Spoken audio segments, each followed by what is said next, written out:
அவருடைய கட்சிக்கார் இந்த சகோதரிகள் ஒவ்வொரு குடும்பத்தையும் ஒரே வாரிசு தான். அதுல நிறைய பேர் போயிட்டாங்க, இறந்து போயிட்டாங்க. அதை பார்க்காம அப்படியே ஏறி போனவர் திரும்ப வரவே இல்லை.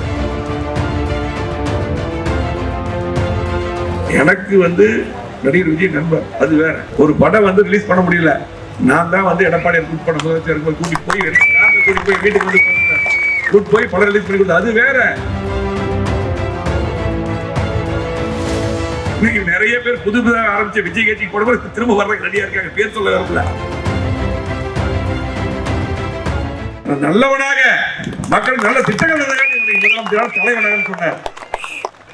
திமுக ஆட்சிக்கு தலைவர் தான் காரணம். தம்பி பேசும்போது பேசினார்.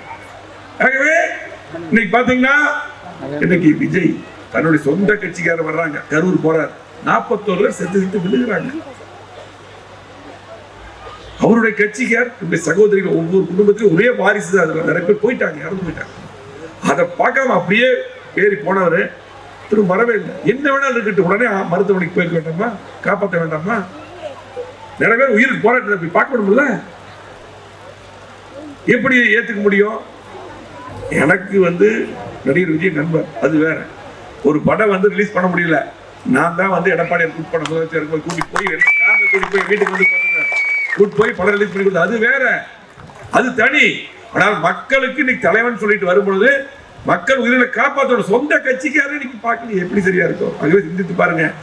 யாருக்கு ஓட்டு போட்டாலும் அது செல்லாத ஓட்டு, நாளைக்கு நமக்கு பெரிய ஆபத்தா முடிஞ்சிடும்.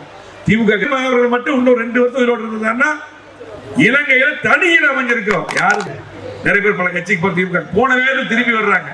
இங்க இருக்கிற மரியாதை எங்கேயுமே இருக்காது. பாக்குறதுக்கு அப்படியே சோக்க ஒரே நாள் மாப்பிள்ளையாக்கி அனுப்பிடுவாங்க. இன்னைக்கு நிறைய பேர் புதுதாக ஆரம்பிச்ச விஜய் கட்சிக்கு போடும்போது திரும்ப வர்றதுக்கு ரெடியா இருக்காங்க, பேர் சொல்ல வரல. மரியாதையை திரும்ப கொடுத்து அதே பதவி கொடுத்து வந்தாருன்னு பேசுறாங்க. அப்படிதான் சூழ்நிலை.